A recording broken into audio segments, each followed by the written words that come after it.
mortgage payment that I'm living in. You have a business entity? National Home Buyers LLC. Okay, so do you pay for a grant writer every month to qualify for grant money every month? I've been down that road. It's more than I can bear to even deal with. I know it works for some people. It just doesn't work for me personally because it's more As you time. mentioned, Gates, and you got a staff of Yeah. attorneys that get the money every month. I know. I have two questions. Yes. One is, how do you hold title with these beneficiaries? We're on the deed 50/50. Well, Okay, it's, I think but it's joint, Is or it TIC? Yes, tenants in common. Yeah. It might be, It yeah. should be. And then the 18% that you show, is that, It's actually 36%. well, you have expenses, I don't think they're in that number. Yeah, and the funny thing is, expenses, like for instance, it's 36% return, but we divide that in half, so you get 18%, I get 18%. Now think about this, after the 12th month, it's kind of like when you're in school and you're getting grades, and you've gone for 2 years and you have all A's, and then all of a sudden you flunk out on a test and you get a D, what happens to your grade point? It goes down a little bit, Right. but if you only had 2 tests and you haven't been in there for 2 years, it would go down a lot, So right? what is the actual return? The actual When you return is consider about- expenses in there. It's about 18%. In fact, I talked to Janet here recently and I said, hey, here's the spreadsheet. We're not going to do 5,000 because you don't have it, and I don't want it coming out of my pocket either, so we're going to make sure that it's going to be less than 5,000, I guarantee you. But watch this. I'm going to plug 5,000 into the spreadsheet because this is all up on Google Docs, okay? Spreadsheets, Picasa, pictures, every outlet, every wall that's been painted, everything is all up there so anybody can see it. If anybody, meaning the investor and I, whoever I'm working with, can see it. Plug 5,000 into that spreadsheet and watch what happens to your return on investment. You plug 5,000 in there after 12 months, because we're now at the 12-month point, and she was at 18.5% before the tenant bombed out and left. You put 5,000 in there, and guess what that ROI dropped down to with a $5,000 bill? 16.5%. Now, wouldn't you hate to have a 16.5% return on your money? No. Well, you say- well, no, I know, but does that include vacancy factor too? That's what I was in that asking. return? Yeah, because here's the vacancy factor. We charge that tenant $600 for security deposit, the one that bailed out. She's getting rent, half the rent each month, so she's getting $300. I gave her the total deposit, actually it was her dad, the $600, and said, hey, I'm not even going to take half of the deposit because, if there's a problem and there's repairs that need to be done, you're responsible for the repairs. So you're going to have a full $600 if you ever need it.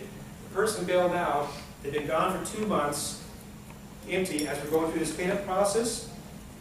And think about the $600 that's in the bank that they got. That covered 2 months. And we right now got a contract signed and somebody's about ready to come back in and start paying rent, and we're moving on. But even at $600 or $1,200, if you take a look at 5,000, you put it into that spreadsheet and watch your ROI drop from 18.5% to 16.5%, who wouldn't want 16.5% return on the money? That's just one incident. Yes? So how many months do you give them to complete the job? 6 months, 4 I months? tell them it could be 3 months, it could be 10 months, whatever the investor agrees, because all this stuff has to go back to the investor, and I say, okay, so here it is. Here's what we need to do, here's the cost, here's how much time it would take. Do you want to do that? And in one sense, she came back and said, I don't want to wait 10 months, I'd rather pay the money and just get it fixed. Okay, you got 5,000? Well, we're not going to go 5,000 because I already told you, I'm not going to spend 5,000 on that house. Well, I got 2. I said, well, you can spend it if you want. And then later she came back and said, I don't even want to spend the 2. I'm willing to go 10 months. I said, it's your choice, I don't care.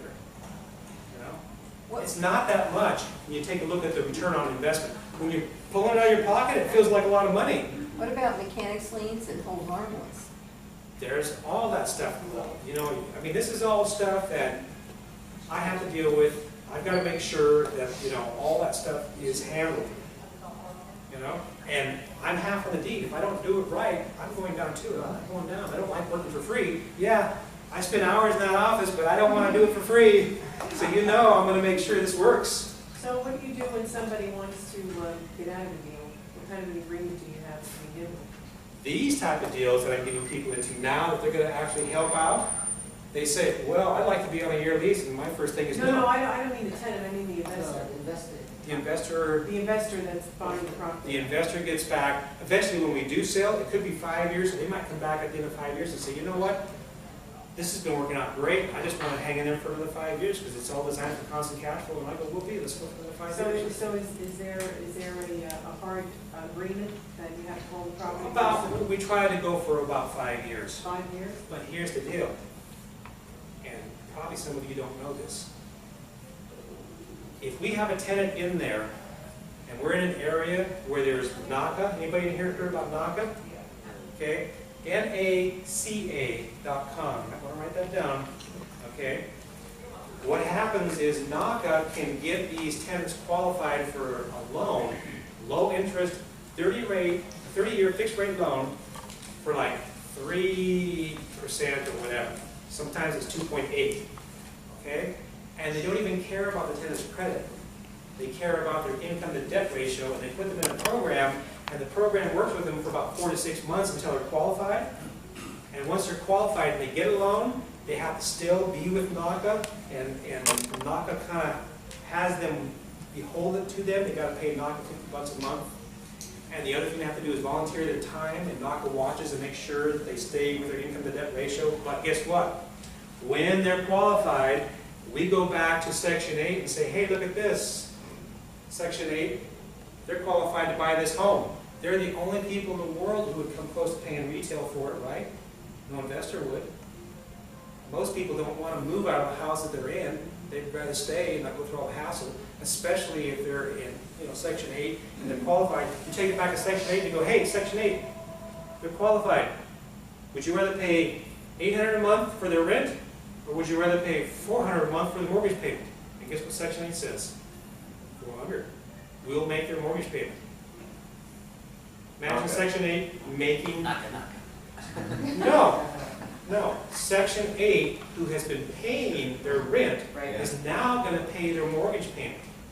And all NACA is going to do is show the qualification, and then after Section 8 says yes, we go back to the Bank of America, and they say, Bank of America, we've got this loan here that we want you to take as a qualified. And Bank of America says, no, we're not going to take that loan. And NACA says, guess what? We're going to have 100 people out in front of your bank picketing, and it's going to be the tenants in this house. Do you want to do this loan or not? Okay, we'll do the loan, And that's how they get these different loan companies to fess up and do what they need to do, because NACA, you can go on there, you can watch their little thing, Watch out for these predatory lenders like the Bank of America, and blah, blah, blah, blah. We're out there picketing against them all the time, man. We're going to help you out. And they do. They're helping people out that need money. NACA, N-A-C-C-A. NAC, Neighborhood Assistance, something or other. And we can bring it up and I can show you. She raised a really good question that, like, let's see if the investors, for whatever the income, they don't care about money, how much they make, they just want to get out of the deal, that there should be a provision for them to get out, if we do 5 years, if they decide. Yeah. I haven't had anybody say that they want out because it's been great. In fact, Jack came back and said, well, do you think that we got, you think this is a bad investment that I should get out? And I said, well, if it is, I got a bunch of other investors that would like to take your place, and most people that jump out probably won't get out. Assignment could Most people, well, we would just buy and sell. We just go through we pick up the phone and go title company. Yeah. We're taking them off and we're going to put you on the title. Can you do that? And they said, yeah. The contract, you should have assignment clause then, huh? Well, it doesn't, but it can, and I'm pretty flexible, because if I know that you don't want to be in, and I know you want to be in, Then we can assign. and you're willing to give up a few thousand and make him happy, then you get out, right? And so I said to her, the first thing I said was, you know where we went wrong? It wasn't the investment. It's the probate problem. We should have had that all figured out before your dad passed away and got that handled. We wouldn't be in this mess. And she said, yeah. And I said, but if you want out, I got somebody that's waiting in line to take that property right now. Oh, no, I don't think I want to. I don't want to. That's the problem. Yeah. Okay. Tenants, investors, I'm really easy. If a tenant wants out, even if they're in a year lease, these people say, hey, you got a year lease, you're going to be responsible for that rent if you move for the next 4 months because you're moving out early. We can come after you, and guess what happens? Good luck getting anything out of that. Really, the 12-month lease is just some way of making the tenant feel comfortable that their rent's not going to be raised. Yeah. For the investor, guess what it is? It's nothing, because anytime the tenant wants to not pay and leave, we're stuck with a problem. And good luck trying to get anything out of it. In fact, I'm done going to court with lawyers or that kind of stuff. I just tell the investor, I tell the tenant, hey look, here's the deal. You've been late on rent 6 months in a row. You've got this expense that you haven't paid. You've got that expense you haven't paid. I'm not even charging for the late fees, but it all adds up to about $3,000. And if you move out and the place is in great shape, bless your heart, you got a problem, goodbye. But if you dump on me and you don't pay for rent for 2 months, 3 months, and you sneak out at the last minute and trash the place when you go, you can count on me for not going to the lawyer. I'm just going to get in there, we're going to clean it all up, and I'm going to send the bill off to a collection agency, and you can just, deal with them for the next 10 years. And if they ever get the money, they'll give me half of it, and I'll give you half the investor, and we're happy. I don't care. And most of the people are like, most people would, that's the other thing. These management companies, when the people are 3 days late, we're kicking you out, we're kicking you out, you're out here, you're out. Of course they want to kick them out, they're going to make money on turning it over. I go back and tell the tenants, hey look, PayPal, you can pay me once a week. I won't even charge you a late fee. What's it going to take for you and I to win on this deal instead of you and I losing? That's right. Because you're as important on this as the investor is. You're the tenant. You're as important as the investor is, because without you, we don't have anything. So you tell me what works for you and I'll make it work. And I've got some tenants that they're paying through PayPal. I jump on my website real quick. This is how quick and easy. Look at how quick and easy this is. Okay, let's go over here to National Home Buyers. Let's go here. We have no internet access. No, when we were moving the phone around, I think it might have unplugged. Well, I mean, like you might have to restart the tethering. Okay, well, any case. That's how easy it is. Yeah, In any case, right? Yeah, that's how easy it is. It takes a technical wizard to do that part of the job too, which I do. But basically, I just update the spreadsheet, or not spreadsheet, but the website real quick to accept $300 for this month or $150, whatever they can pay, and boom, they're making their payment. Where are they going to find a property owner, a landlord, somebody like me who's going to be so flexible that I wouldn't even charge them a late fee, and I'll let them pay weekly if they need to? Only in Singapore. They would love it. They love that, because they know I'm trying to work as a team and that we're going to win this together, whatever it takes to make it work.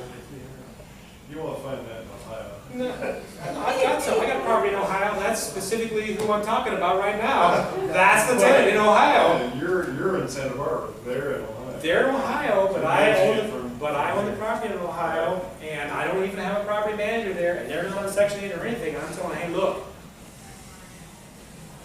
3 blocks away is Naka. All you have to do is knock on the door. The place is yours for half the price, You could be paying 4 instead of 8. See, Harold? See, Gary? Okay? So, there are ways that if you work with people, it works. There are some times when people just get into circumstances that they got to bail out, they bail out. Okay, just the way it is. And then we pick up and continue on from that and try to make things work. Let me see if I can get this, speaking about working, get this going. Is your LLC like a nonprofit corporation? No, I went down that road too. It was very expensive. I finally said, forget it. I don't want to do that anymore. And I do not like dealing with the nonprofit stuff because, that's a whole nother nightmare in itself. Okay? Dan, I'm banking with Chase Bank, and I prefer my tenants to deposit their money right into their account. Yeah, and that's And Chase actually has a program where you can be a non-Chase banker, you sign up for it, you create some kind of program, and they just email the rent. Right. Through the Chase site. Right. Even though they're not Chase. Yeah, and that works out great. Yeah. That's a great thing to do. And what you'll find is that in some cases you can do that. In other cases, the tenant or whatever can't. I mean, there are a lot of different ways of doing things, and you just do whatever you can with that particular tenant. Is that your cell phone here? Yeah, that's my cell phone. What I'm doing is I'm tethering on the cell phone to get back to the internet. Because we had the last meeting that we had upstairs, Linda Pliagos was here, we did the expo, she found out from talking to these people that you can have internet access here, but it's going to cost you $500 a day for internet. And we went, no, or some ridiculous amount. It was way too much money for, Aren't there some states where it's more difficult to push the tenants out if they're not paying? Yeah, and that's one of the reasons that I don't do California, because California is a tenant-friendly state, not an investor-friendly state. So what I do is I look for situations where the rent, the insurance is low, the taxes are low, everything's low. We're going to forget about the internet here for a while, and I'm going to try to get through the last bit of this. What time is it? You got 10 minutes. 10 minutes, okay. Let me go through a couple of things here, because there's a couple of things I do want to show you here. So I make sure low insurance, low taxes, all that kind of stuff, okay? Or I just don't go there. So let's go over here and talk a little bit Craigslist and talk about, so basically I had a couple properties, the total was $11,000 I was able to knock it down to $3,000 and save about $8,000 in the last couple of months just by going to the right contractors, getting the right people. Okay, IRA investments, we got 10 minutes.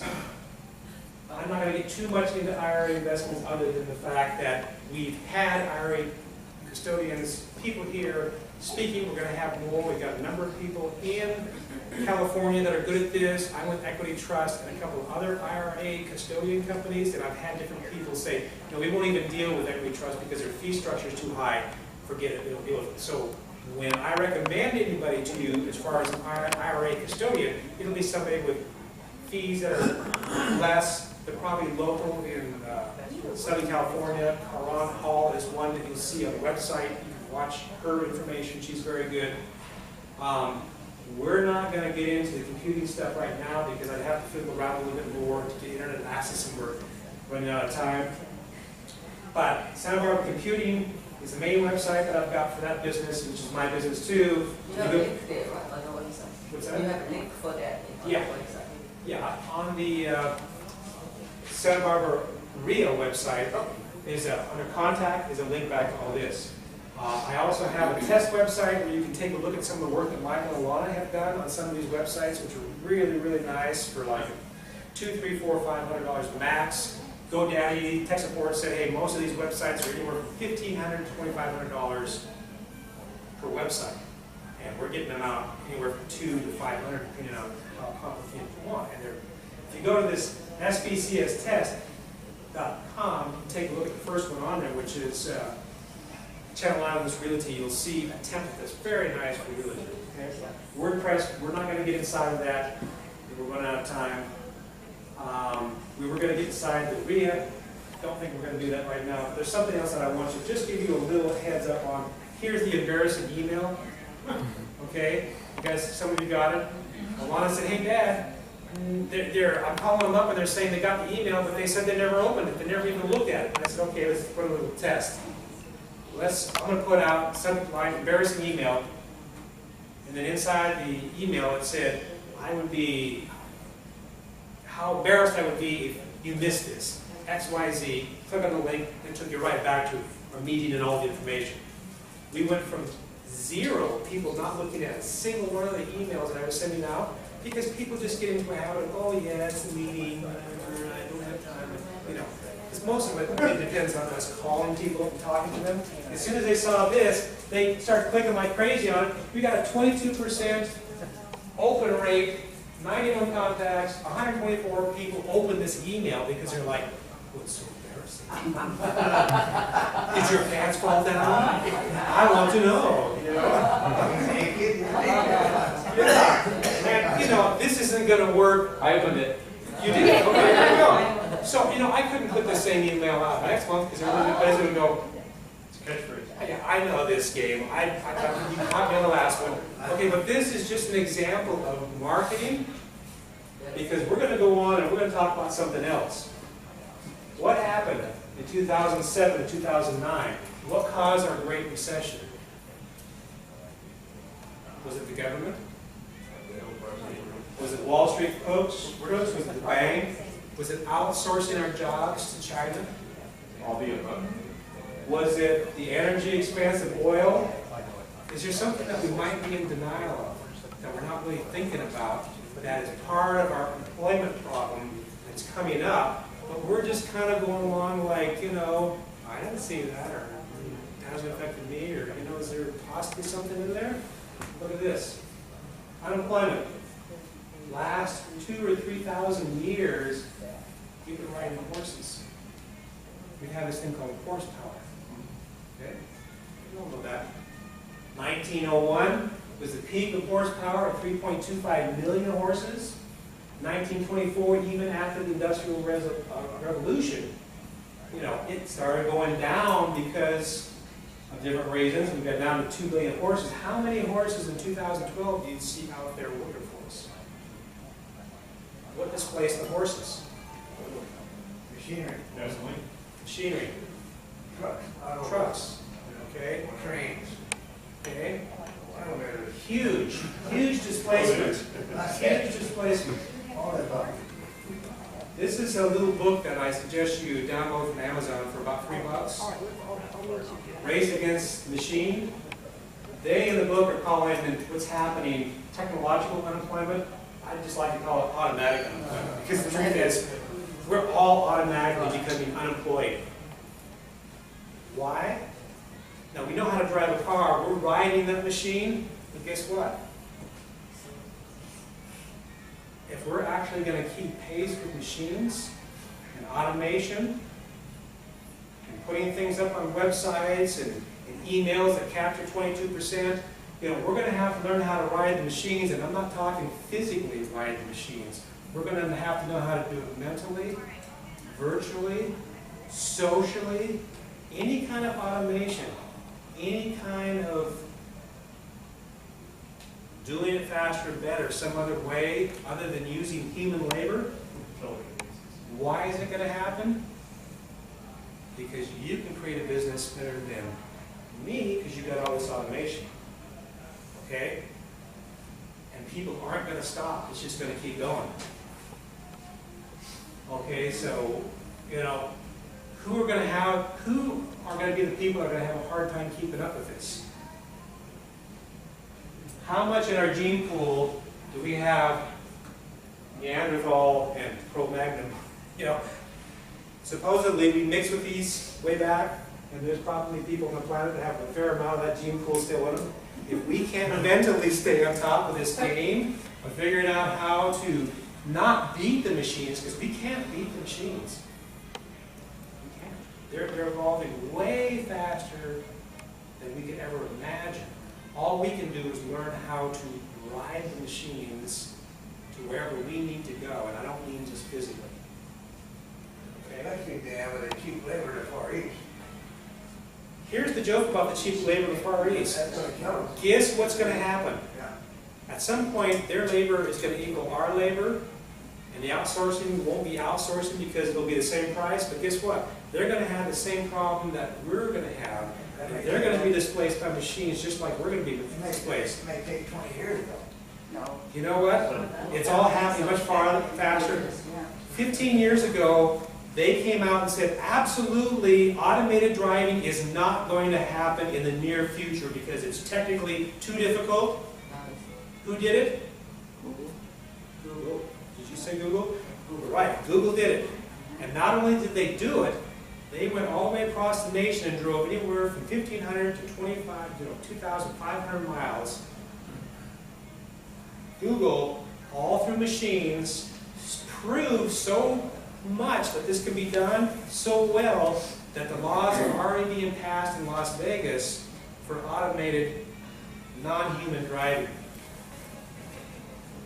Okay, so whenever we think it's going to take a lot longer, the evolution of machinery and automation is coming back and going,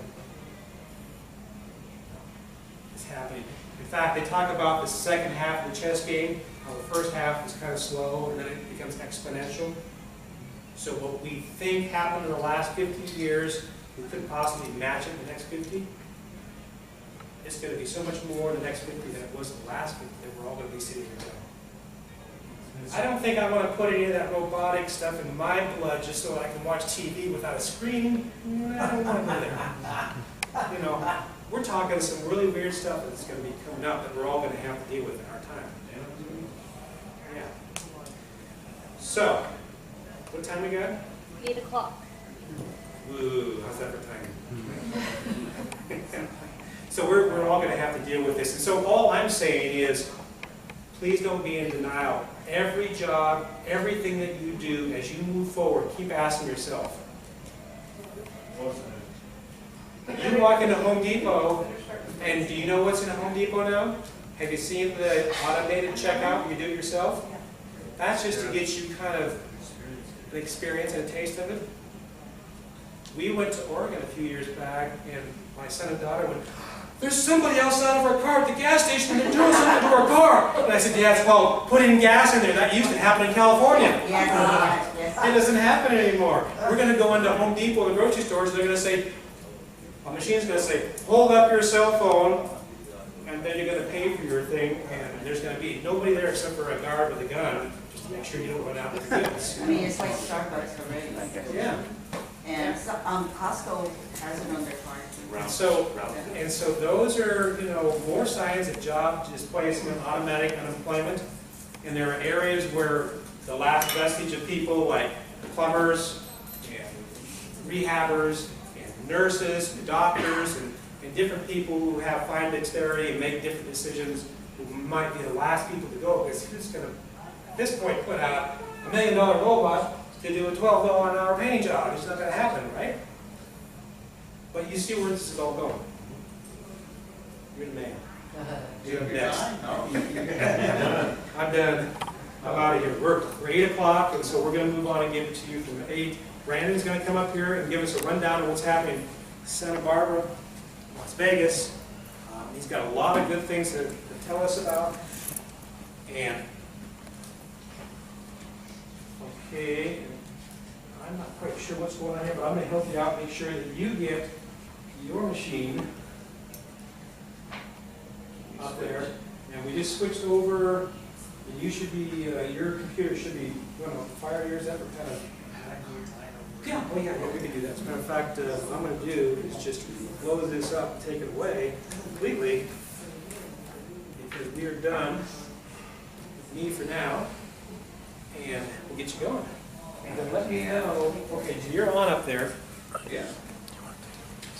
And I'll give you a break. Just for a second. Okay. Thanks. Okay, so you know, we've got Brandon Hawkinson here, who has spent a lot of time out in Vegas, is spending a lot of time here in California, and doing a lot of good stuff for lending. He's also getting involved in foreclosures. He's got lots of connections in Vegas, and I want you all to give him a big hand for being willing to speak here tonight for us. I've never had this computer give me an issue, but it's not moving. Maybe if I unplug Yeah, this for a moment, and then I can just plug it right back in. Yeah, and then, yeah, there we go. And then we'll get you back up there once you do get it moving. Wow. Show you how fast the...